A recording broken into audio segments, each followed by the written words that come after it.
Hello, everyone. Welcome from across this fantastic planet. We are one mountain, many paths, where our mission is what Barbara Marx Hubbard and Dr. Marc Gafni call the planetary awakening in love through a unique self-symphony. Together, we declare that the last day of the old face of evolution is honored as the first day of the new face of creation. I am Christina Tahel, the co-executive producer, along with Krista Josefa and Kirsten Zohar, and we are delighted to be with each and every one of you here today. I welcome all the new people. Please do share that you are new in the chat box. We want to hear from you. When you do chat on Zoom, chat to everyone by checking that your chat settings say all panelists and attendees and not just all panelists. Use the chat functions to say hello, to let us know where you're from, and to resonate the Dharma.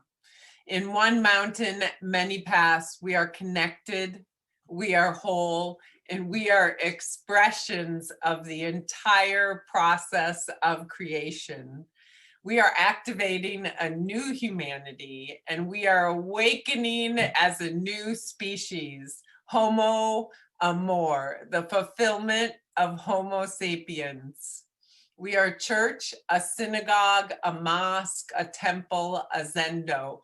We're all of it. No one is excluded. Everyone is included. And we come together to attune to the evolutionary impulse awakening within us. Welcome home, everyone. We're joyous about being with you today in week 231. Let everyone know about One Mountain, Many Paths. We're doing this primarily through word of mouth. Leadership and relationship around our community is indeed a sacred opportunity.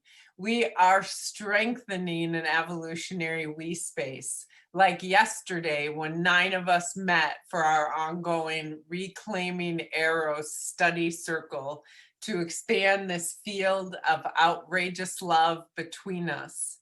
And we've just wrapped that up. And next we study the Pleasure Map course. So email Jamie Long, whose email is in the chat box on Zoom right now, for details on joining us every other Saturday as we dive into the study of pleasure. On Facebook, we are facebook.com/One Mountain, Many Paths. On YouTube, we are One Mountain, Many Paths. And right now we are streaming live on YouTube and on Facebook. So if you could, if you want to, if you have social media, take a moment, copy either of the links from the Zoom chat box, and share those live links on your favorite social media channels. After our gathering, we will send you an email to invite your friends and family. So do forward that email right away after this hour. Spend time on our website, onemountainmanypaths.org. On the top menu of the homepage or the bottom of each page, you will find our membership links. And know that a lot of the main teachings are also in books by Dr. Marc Gafni and Barbara Marx Hubbard.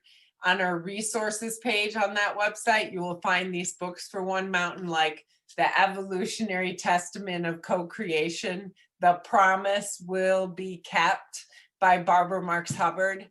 And Buckminster Fuller said about this book and Barbara, there is no doubt in my mind that Barbara Marx Hubbard, who helped introduce the concept of futurism to society, was the best informed human regarding futurism and the foresights it has produced. With that, I give you what to expect today. We begin with a first principles recap from last week. And then afterwards, Dr. Marc sets our intention.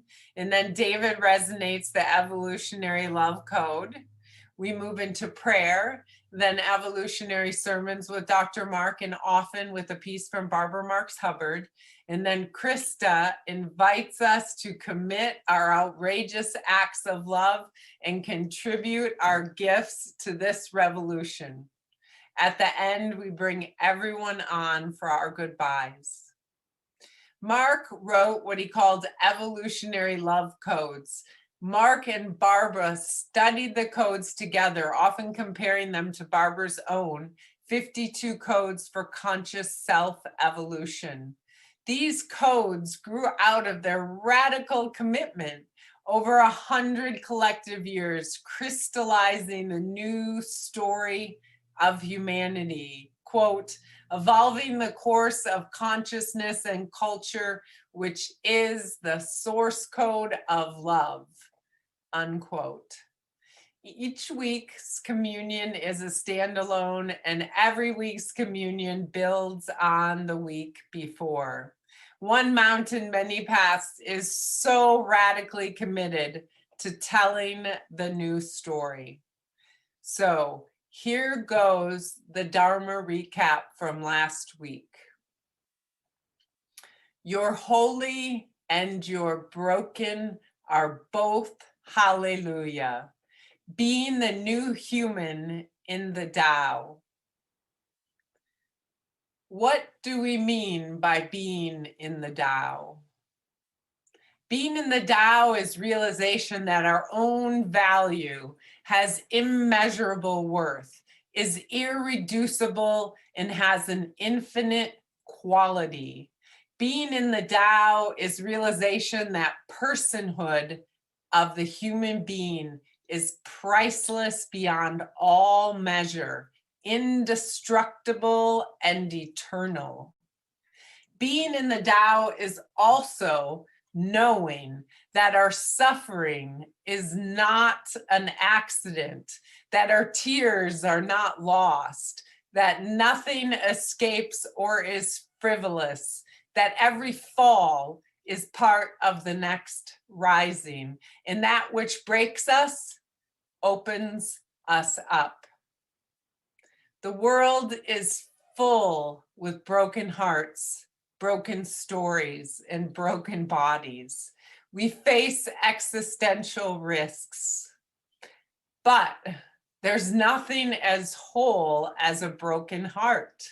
There's a shattering in everything that reality has made, and to have our first person voice be not isolated, alienated, dissociated, or narcissistic, but that our first person voice is our unique instrument in the unique self symphony. All held in dignity, all part of the story. We don't rip pages from the book of life. This is an image of the human being who's fully human, who reaches for the sky and is yet fragile, who's noble and yet struggling. We're never, ever not part of the universe, the amorous cosmos, the universe, a love story, sometimes a heartbreaking love story, an outrageous love story, but it's always a love story. That's the Tao. Values intrinsic to cosmos, but values that are not preordained in the sense of being unchanging, values that are evolving. The human being who's filled with value, yearning, goodness, the intuition of truth, and the longing for beauty. The human being who plays their instrument in all of its poignancy and all of its power.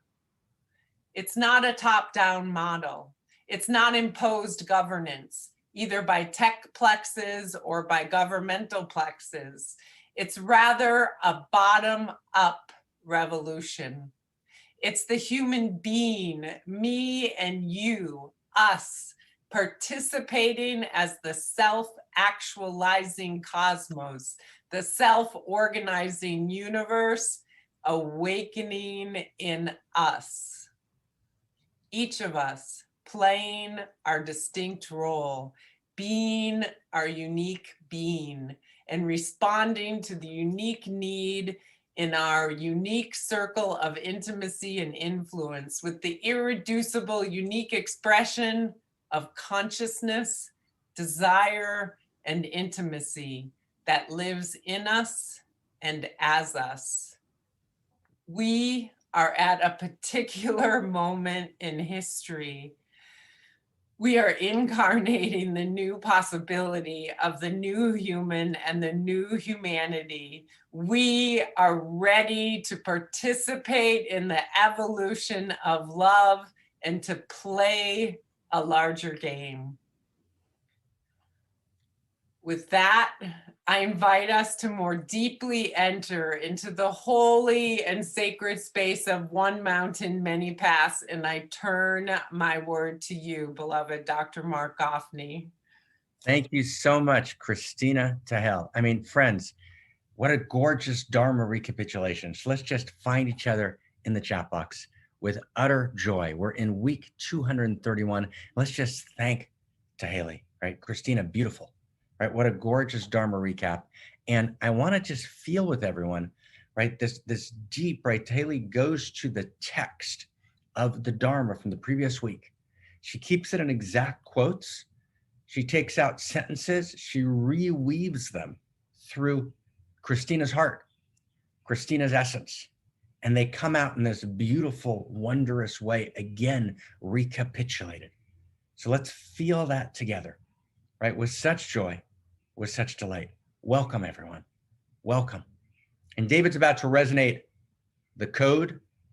And the code for this week we've been working on the last 2 weeks. And we do here together evolutionary love codes as a revolutionary act. We're in a time between worlds. We're in a time between stories. We're in a Da Vinci moment. We're in a moment in which we understand that it's not too big to fail. We're in a moment in which we're poised between utopia, which is unimaginable, and between dystopia, which is equally unimaginable. And we understand that the revolutionary act of this moment in time, and this is the setting of intention we do every week, the revolutionary act is to participate in the evolution of love. But to participate in the evolution of love, I need to know that actually reality is not merely a fact. Reality is a story. There's a narrative arc to cosmos, and we mean that not figuratively and not merely metaphorically and not merely symbolically, but there's actually a narrative arc to cosmos. Cosmos moves through 3 big bangs. The first big bang, the emergence of reality itself as we know it. The second big bang, this radical, momentous leap to life. And the third big bang, when life itself takes a momentous leap of both continuity and discontinuity, and the depths of the self-reflective human mind emerge. There's a narrative arc to cosmos, stage after stage, structure stage after structure stage, level after level. And each level differentiates from the previous level and brings something into being that's radically novel and radically new, while including the best of everything that came before, the deepest. And so human beings have within them all of matter and all of life and all of mind. The memory of cosmos lives in us. Cosmos actually lives in us. We've said before here that human science works because we're cosmic humans. All of mathematics live in us, which is why there's the uncanny and improbable and impossible accuracy of mathematics, and why we're attuned to those mathematics and they flow through us. That's exterior science. But not only the mathematics of structural connection, but my friends, the mathematics of intimacy. Not just exterior science, but interior science lives in us. And interior science works, again, because we are cosmic humans. We participate in the interior face of cosmos. And so we can stand here and say, we are the evolution in person. We are literally evolution in person. We are aligning with the evolutionary impulse that beats uniquely in us personally. And we come together unique selves, unique expressions of the evolutionary impulse, not just my Myers-Briggs test, not my personality type, the unique expression of the pulsing of evolution itself that lives in me, as me, and through me, the unique pulsing of my desire.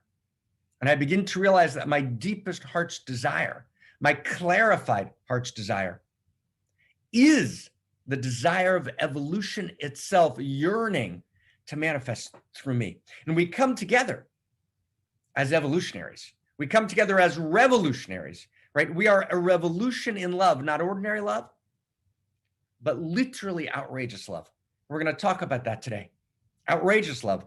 And friends, the difference between ordinary love, which is a strategy of the ego limited to the human realm and to particular expressions in the human realm, right? We limit love, we exile love to a particular romantic moment.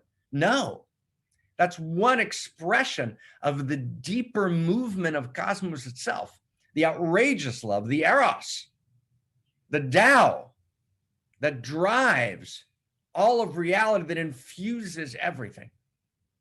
The difference, my friends, between ordinary love and outrageous love is the difference between a very high number and infinity. So our intention, with that, I turn to David after setting this intention to resonate the quote. Our intention is we are outrageous lovers. We're a band of outrageous lovers. We are revolutionaries. And our intention, I want to ask you the question with your permission, right? So in devotion to all of us, right? We're in devotion to each other. Are you ready? Who's ready? Are you ready? That's our question. Are you ready? Are we ready to play a larger game? Who's ready? In the chat box, let's find each other. Are we ready? Are we ready? Capital, are we ready? Are you ready? Individually, the individuation of reality itself as you. Are you ready to play a larger game? Are we ready to participate in the evolution of love? David, with such delight, I turn the word to you. Oh my God.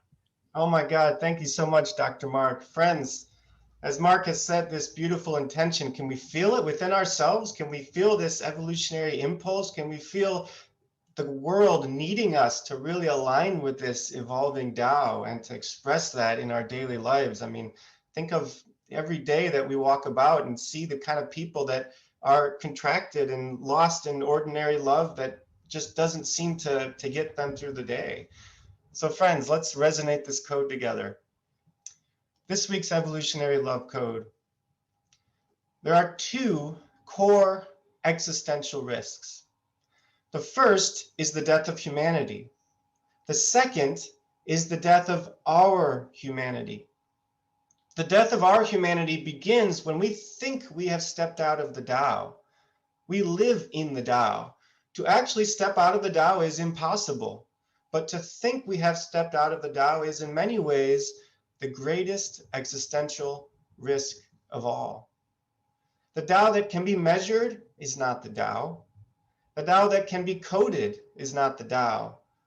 Words, code, and measurement can point towards the Tao, but the eternal Tao is the evolving Tao. So with that, I turn my word back to you, beloved Dr. Marc. Thank you, David. That was gorgeous. And friends, that was gorgeous, David. Thank you so much. And let's see, friends, let's see the code in the chat box. So we can also have fantastic. I mean, awesome, yummy, right? Myra, yum, David, right? Yum, David is right. Okay. So let's take this into our intention enchant, which is amor. Amor? Amor means not ordinary love. Amor refers to outrageous love, the love that's not mere human sentiment, but the heart of existence itself, which awakens in human beings. We live in an amorous cosmos, and that's not conjecture. That's the best integration of the sciences, pre-modern, modern, and postmodern, that we have available today. We live in an amorous cosmos, a cosmo-erotic universe, an intimate universe, all the way up and all the way down. So let's chant Amor. Jamie, right, is doing Amor for us this week. And I want to invite anyone and everyone. We invited 3-4 weeks ago, and lots of people signed up and said, we're going to do an Amor. So anyone who wants to do an Amor, right, find Krista and say, okay, I'm going to record an Amor, and we'll share it. And you don't have to have the perfect voice or the perfect pitch or the perfect instrument, right? Just the fullness of your naked heart.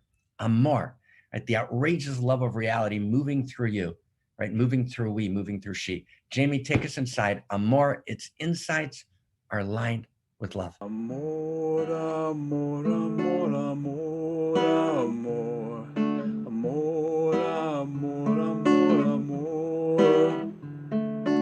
Amor, amor, amor, amor, amor, amor, amor, amor, amor, amor, amor, amor, amor, amor, amor. Amor, amor, amor, amor, amor, amor, amor, amor, amor. Amor, amor, amor, amor, amor, amor. Amor, amor, amor, amor, amor, amor, amor, amor, amor. Amor,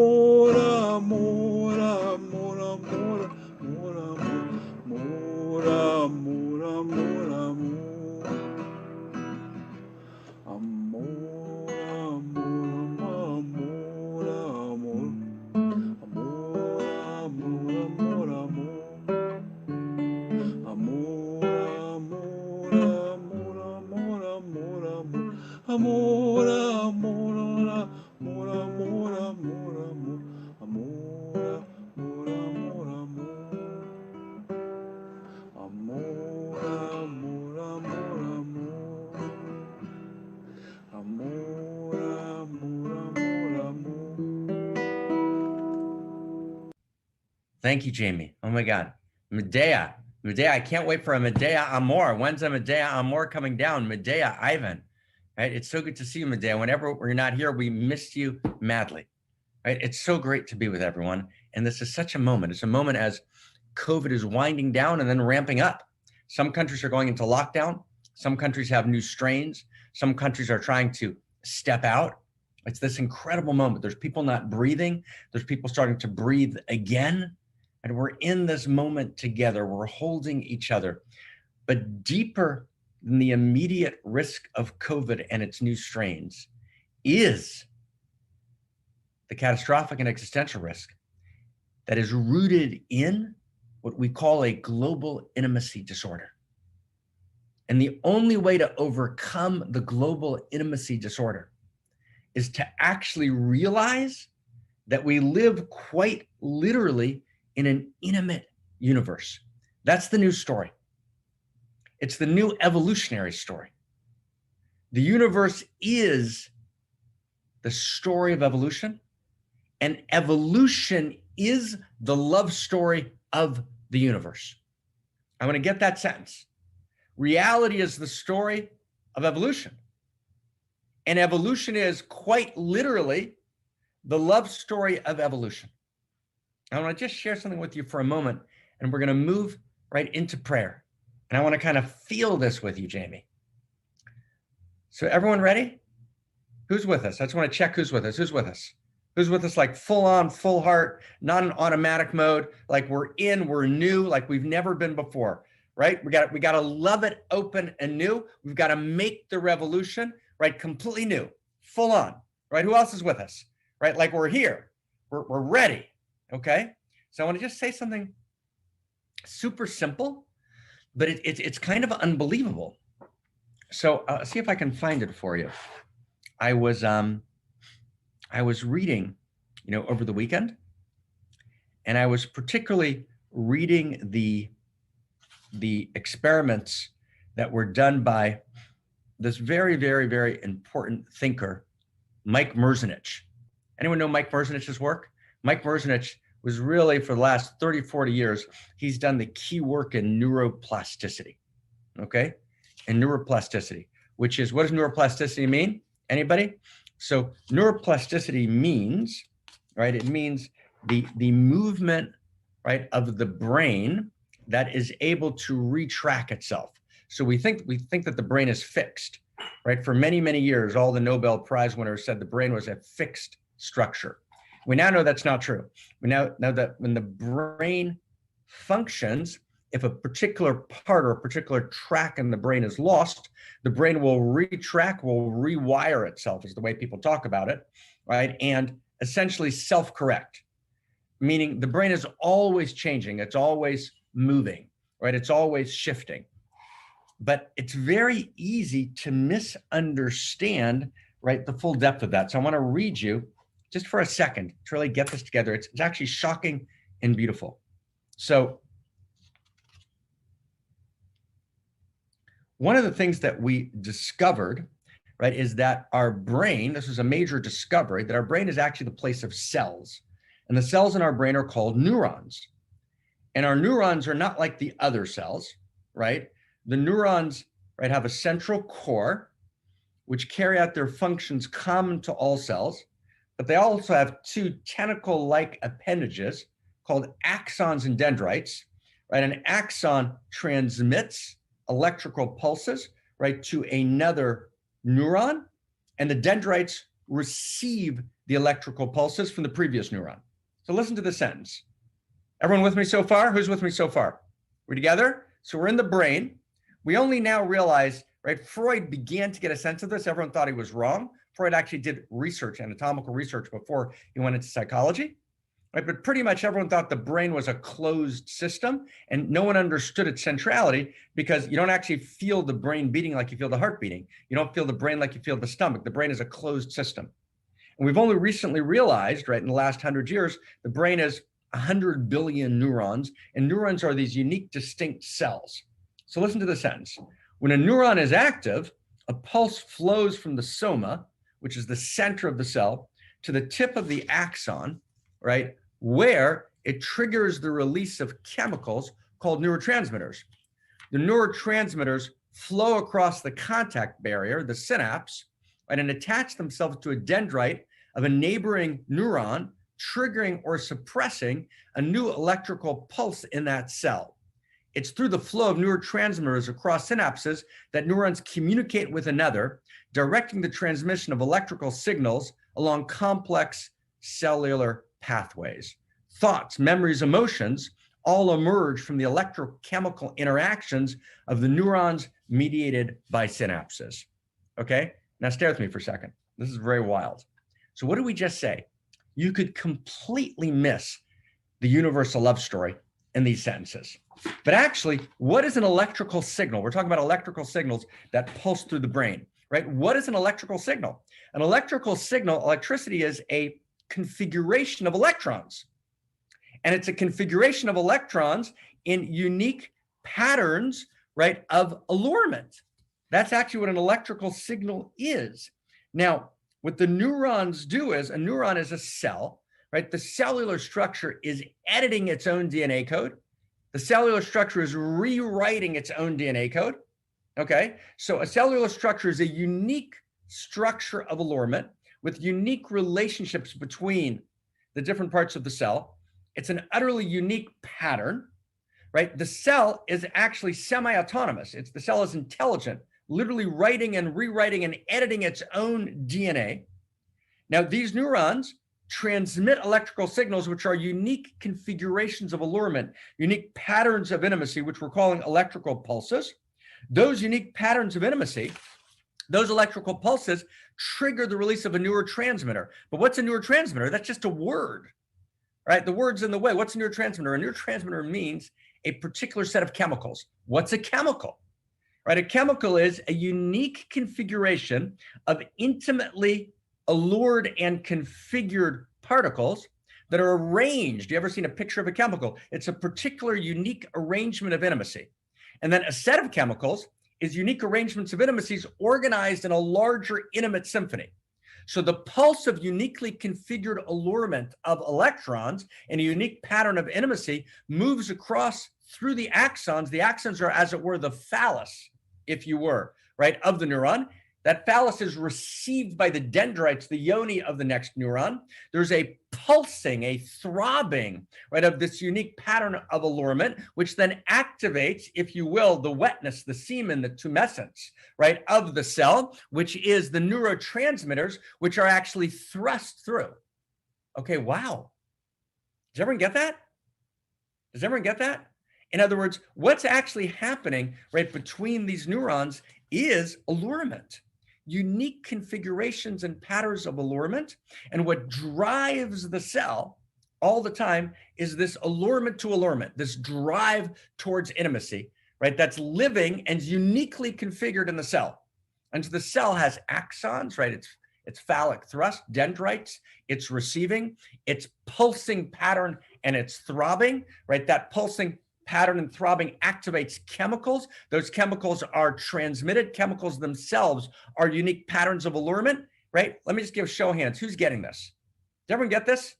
And you can read the sentence. Who's got this, right? You can read the sentence and think, oh, neurotransmitters, dendrites, axons, neurons. You have no idea what you're talking about. You're just using a word to obfuscate, right? Right, to obfuscate, to occlude, to cloud what's actually happening at the core of reality. Reality is kissing all the time.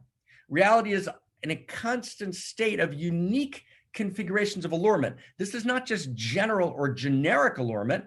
These are unique configurations of allurement. It's pretty hot up there. It's pretty hot everywhere, Oots, right? That's wild. And you can read the sentence and realize, right, you got completely alienated from the intimacy that throbs and pulses at the heart of cosmos, and not realize that the same drive to intimacy that pulses in you, in me, in we, in thee, in she, right, pulses all the way up and all the way down reality. Wow. And that reality is a field of intimacy. And reality is sourced in the infinity of intimacy. So when we say the difference between ordinary love and outrageous love is the difference between a very high number in infinity, what we're saying is scientifically, exterior and interior science, that reality is sourced in the infinity of intimacy, and reality is a field of intimacies. Now, that's not Pollyannish. Does everyone get this next sentence? That's not Pollyannish. That's actually the nature of reality. And the only way we can ever talk about evil is because it's an intimate universe. So evil's a failure of intimacy, right? Alienation's a failure of intimacy. Depersonalization is a failure of intimacy. And intimacy is not just generic. Intimacy is absolutely radically personal. Those 100 billion neurons in your brain are uniquely individuated expressions of the infinity of intimacy signed as your name. That's true. That's the truth of reality. So in this moment, friends, we're going to pray. And to pray, it means we're going to turn to the infinity of intimacy that knows our name. And some people called that the Tao. And other people called it Eros. And some people called it God. And other people called it Mat. And other people called it Geist. And other people called it the eternal Logos. And other people called it Adonai Elohim. And other people called it Atman is Brahman. And other people called it Shunyata. Right? Same. Different qualities, different experiences of the same infinity of intimacy. And that infinity of intimacy is not just third person. It's not just an it. It's not just a flowing, impersonal, generic force. That's one quality of cosmos, the third person impersonal. And that's a first principle of cosmos, the third person impersonal forces. But there's a second first principle and first value of cosmos. That's second person. It's the personhood of cosmos that knows my name. Right, Ludovic? Ludovic, reality is screaming, Ludovic Bauer, I know your name. It's the she that sits in a chair next to me and loves me madly. It's all of the third person, all of the God in the third person, all of the love in the third person, all of the Eros in the third person, sitting in a chair, looking at me, knowing me, caring desperately about me. It's the personhood of protons, right? All the way up and all the way down. It's the infinity of intimacy that knows my name. That's the second person. And that's a first principle and first value of cosmos. And finally, that experience of second person lives in me personally. So my mad desire to love you and to know you, and your mad desire to love me and to know me, and not just in the narrow confines of one person's romantic love, outrageous love. We're a band of outrageous lovers, right? Loving each other doesn't mean we get a U-Haul and get married and live together. That, for some of us, it may mean that in particular ways, and that's one instantiation of that beautiful amorous cosmos, but it means we actually get to love each other. We get to be excited about each other, right? We get to marry each other again and again and again, right? And Heros Gamos, right? The marriage of two parts that become a larger whole. And then we come together unique selves in a unique self symphony, and we become the unique expressions of the self-actualizing cosmos, the self-organizing universe, acting for healing and transformation, acting to feed every hungry child, acting to hold every broken heart. Wow. We can't do it alone, friends. We can never do it alone, and we never do it alone. We turn to God. The God you don't believe in doesn't exist, right? Not the cosmic vending machine God, the infinity of intimacy that knows our name. And we ask for everything. We ask for everything because prayer affirms the dignity of personal need. And if my personal need is not dignified, how can I act as a partner, the unique, intimate partner of the infinity of intimacy? And so we go to pray now, and we pray with Leonard Cohen, who's with us every week in the hymn, which affirms the truth of the Tao, which is that nothing's left out, nothing extra, right? Everything, our holy and our broken hallelujah. There's a blaze of light in every word. Take us inside.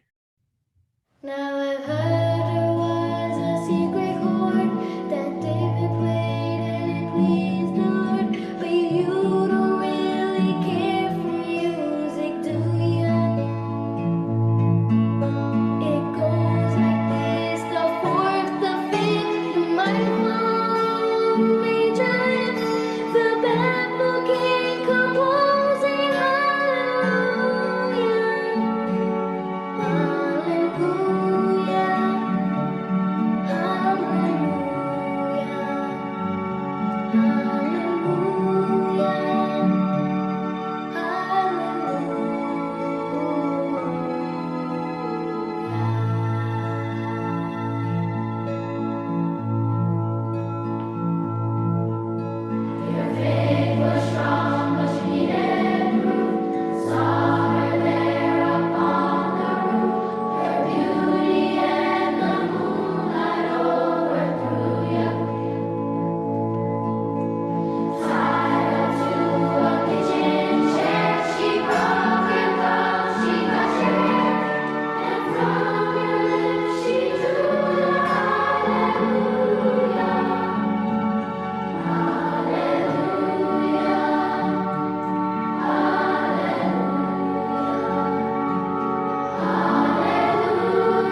Cha. In the chat box, we turn and we pray to the infinity of intimacy, and we ask for literally everything.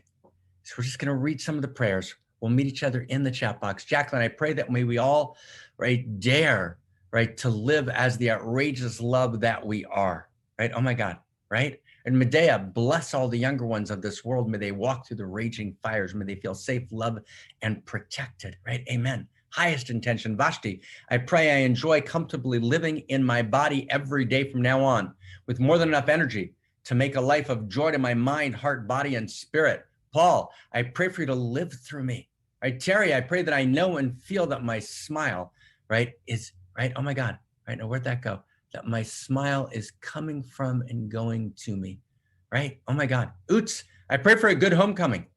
Oots, brother, Krista, I pray for our unique voices to be heard and contribute to the symphony powerfully for the sake of all, right? I pray, Suzanne, that I stand up for my outrageous love and stop hesitating and postponing. In Enoch, I pray for patience and wisdom and communication for the sake of all. Jamie, I pray, thank you, Enoch. Paul, I pray to embody Eros as an incarnation of non-dual awareness in the cosmos. Harry, it was so good to talk to you. I pray for everyone in this world to have the experience of being desired with love, right? Oh my God, Jason Caldwell, I pray for my highest divine potential. Haley, I pray for the pandemic is over by the summer, right? Jill, Henry and I pray for wise guidance in relationship with Henry's daughter, right? And her beloved, right? Ugas, I pray I can find my highest purpose in life, right? And we take all of these prayers, right? And more, and anyone who hasn't, right? Add a prayer to the chat box, right? This is a moment when you actually write it, something happens. Jorge, welcome. I pray to be able to be grateful that I always, right? Always have everything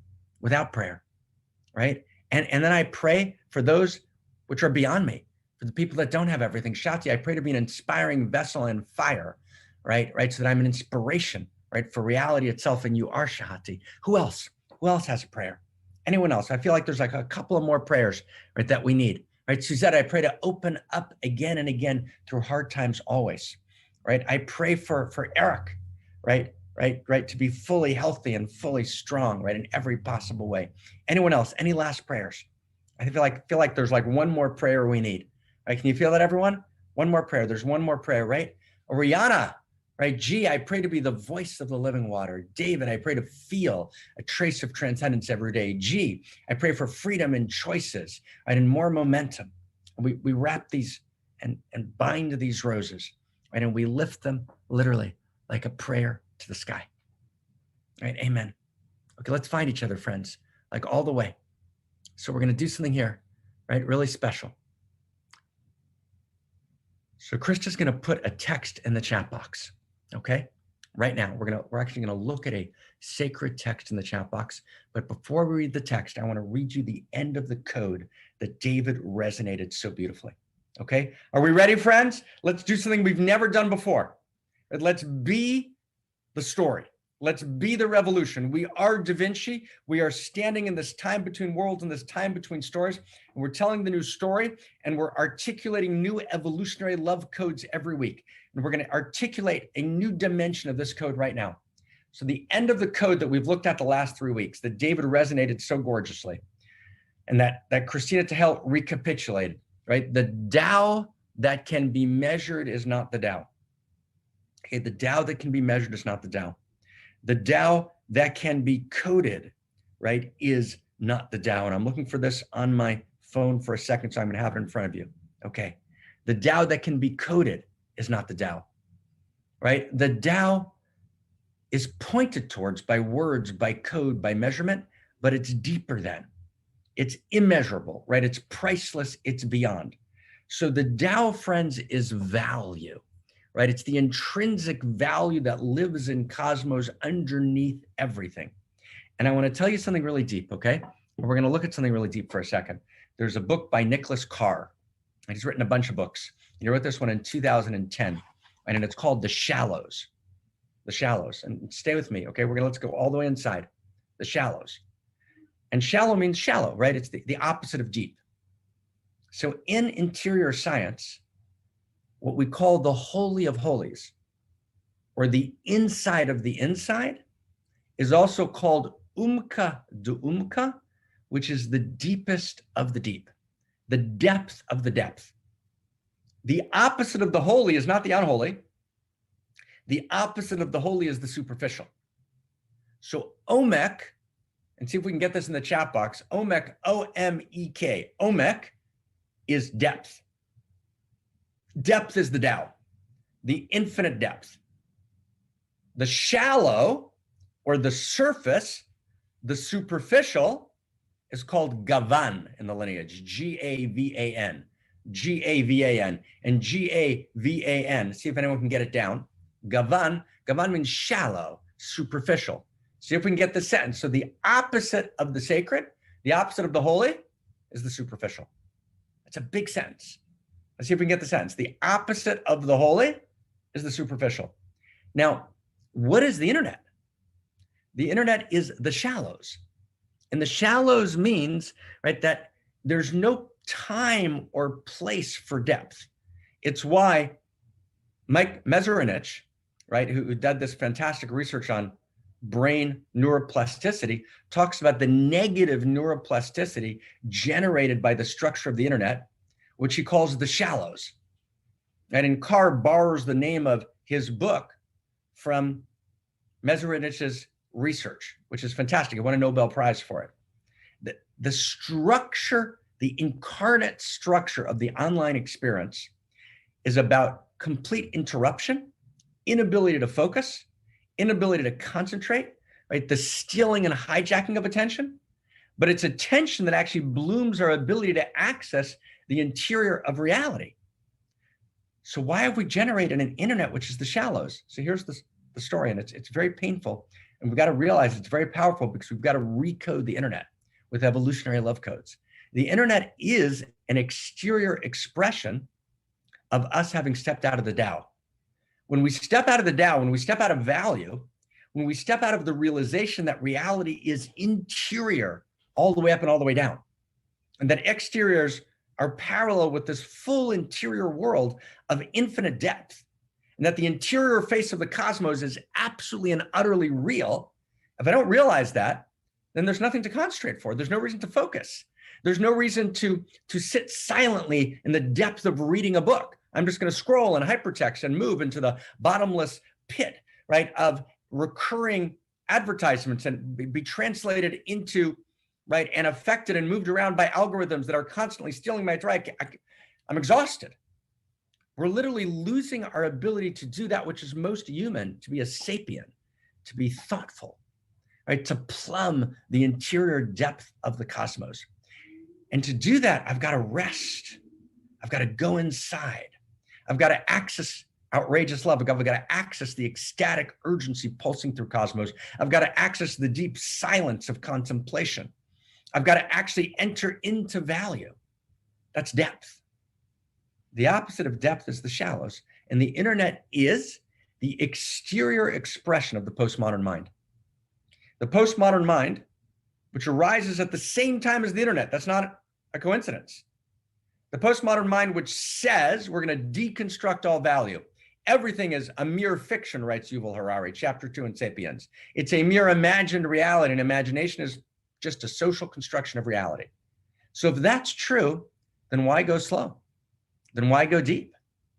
There's no reason to go deep because there is no ultimate depth.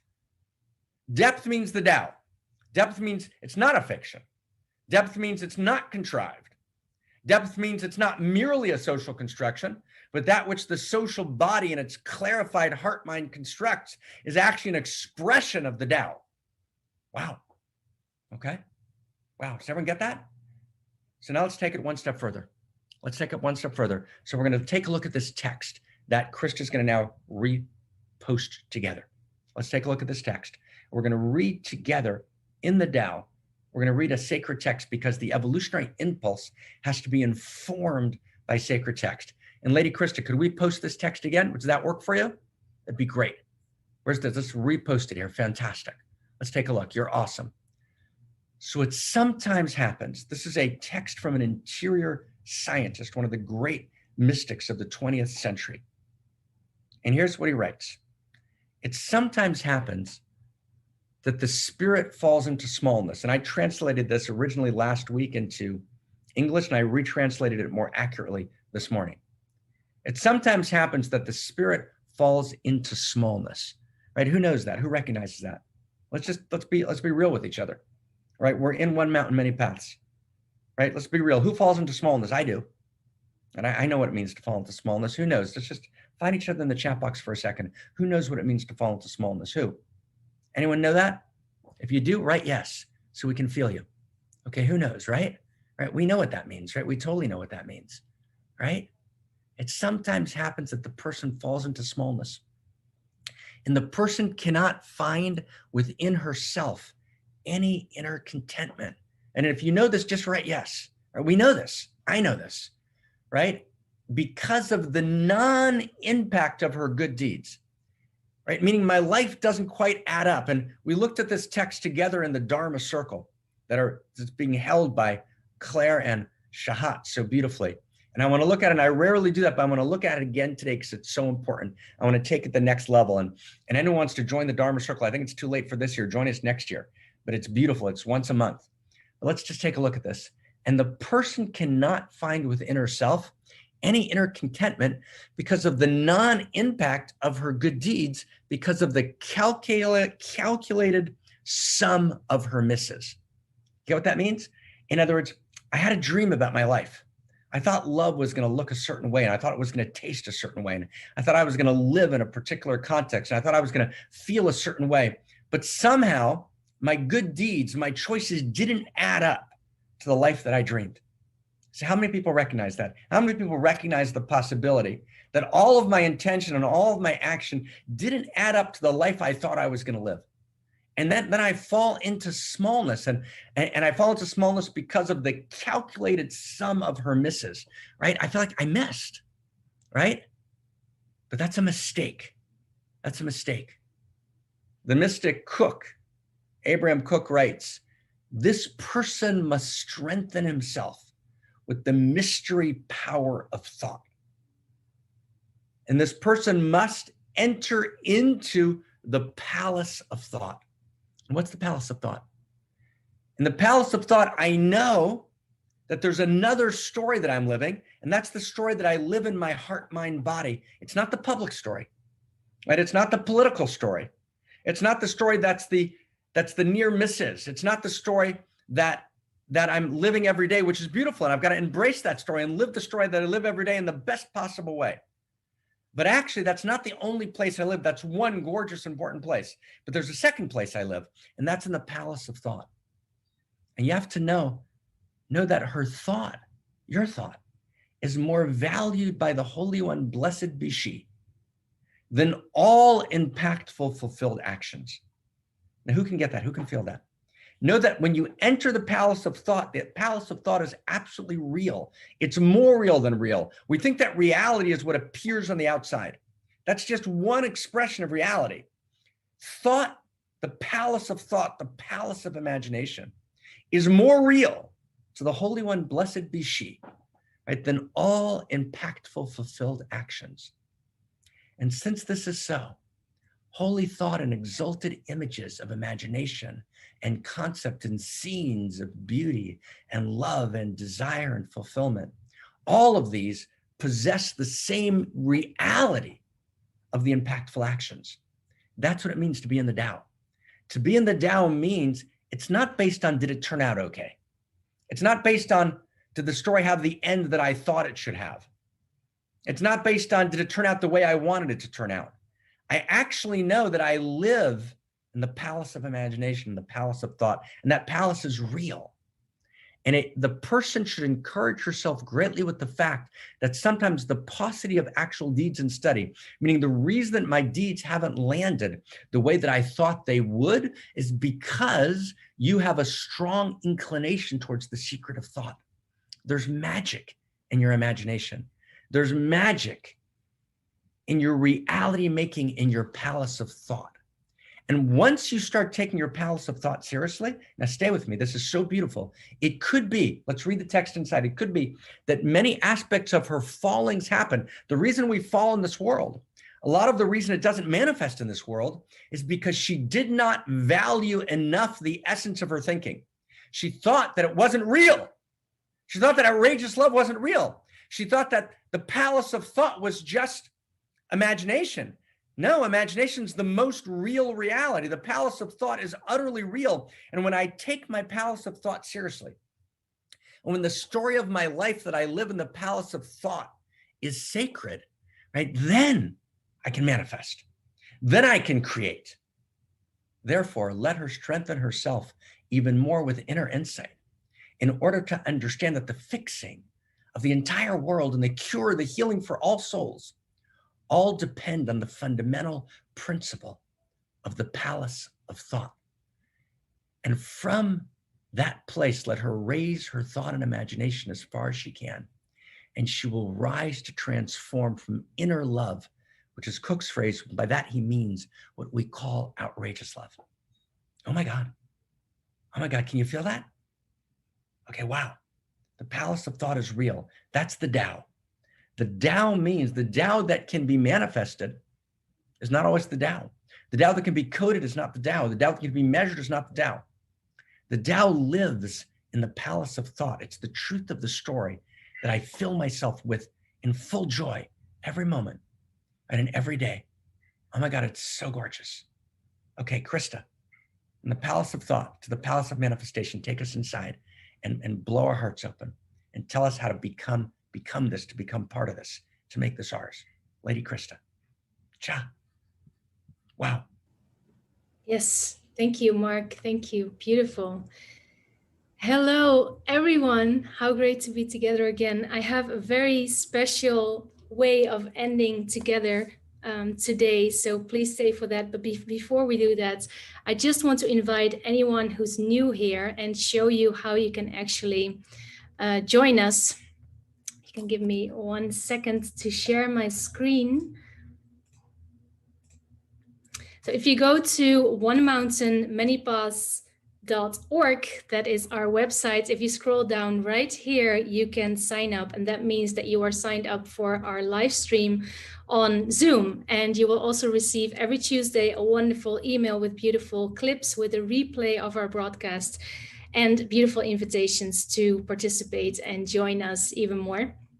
And if you are ready for that, if you click here on the membership page, this is your invitation to become a member of this band of outrageous lovers and to step in and meet us in amazing, beautiful online spaces. We have a study group that will start around April, a new study group studying the course, The Pleasure Map. If you scroll all the way down below, you can find all the courses that you will get access to as a member of One Mountain. And the next course is this one right here, Pleasure Map, that we are going to study together. You are also invited to join us every Monday at 11 a.m. Pacific time, where Christina M. Long guides us into a wonderful mystical process of writing to the evolutionary love code. So there are many opportunities to meet online. So please do that. And I can't wait to meet you there inside. So I want to end us today. We, of course, always come online, and that is on the screen with your videos turned on. And that is also my invitation to do that right now. We will invite you to start your video so we can actually see each other. And you can choose to actually put on your gallery view so we can see and feel each other. Bring the palace of thought with you, so it's all connected.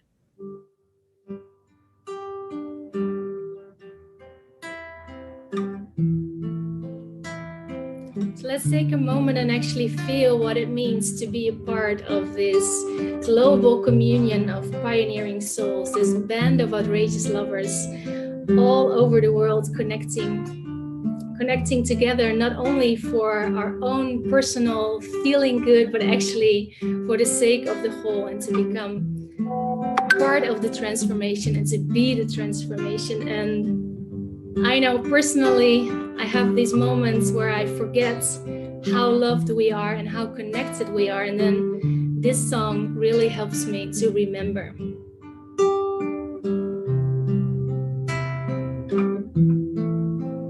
How could anyone ever tell you you are anything less than beautiful?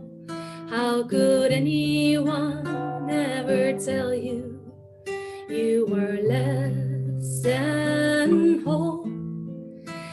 could anyone fail to notice that your love is just a miracle, and how deeply we are connected in our soul.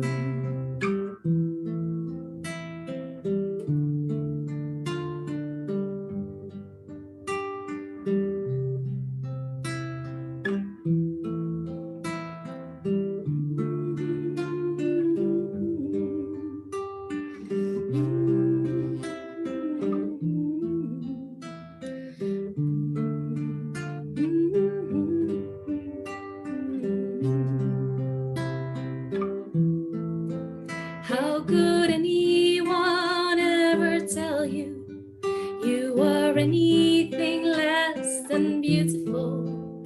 How could anyone ever tell you you are less than whole?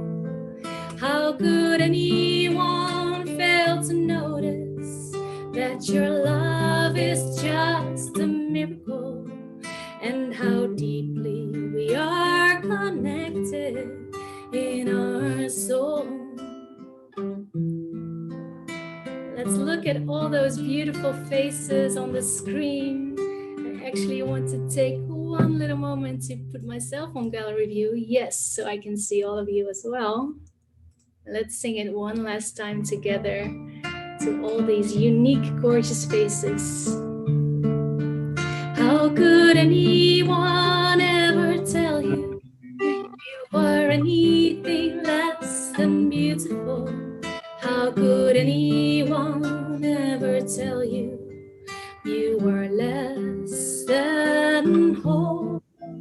How could anyone fail to notice that your love is just a miracle, and how deep deeply we are connected in our soul, and how deeply we are connected in our soul, and how deeply we are connected in our soul. Let's stay in this moment of silence for just a moment. And I want to invite us to feel the space of our greatest love that is between us. Feel the gratitude of being together here every week. And I'm so grateful that you are showing up here every week, sharing your time and your energy with us. So let's taste each other for a moment. And I want to invite maybe one or two persons to also speak that gratitude into the space as a blessing. What you are grateful for right now. So if you feel called to do that, I invite you to unmute yourself and bless all of us here with your gratitude.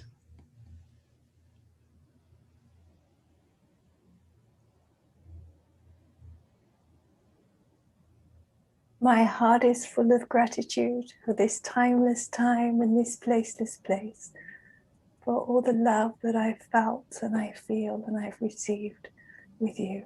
Thank you.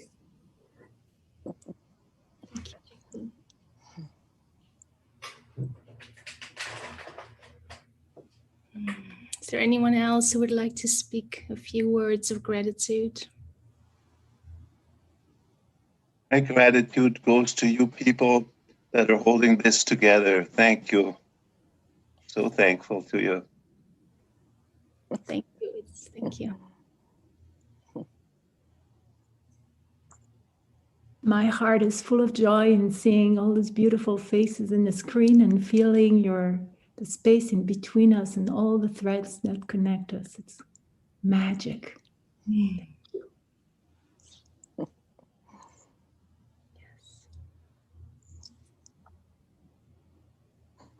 One last one. I love that we're together and yet we're scattered all over the world. We're literally all over this planet and yet we're here together. What a miracle. Yes. Thank you, Ken. Thank you, Ken. Now let's take all of those blessings and that outrageous love into our hearts and into our weeks, so we may all pour all this outrageous love into the world through every outrageous act of love that we do throughout the week, and maybe feel carried by this love that we hold together as an evolutionary family. Thank you all so much, and I can't wait to be with you again next week.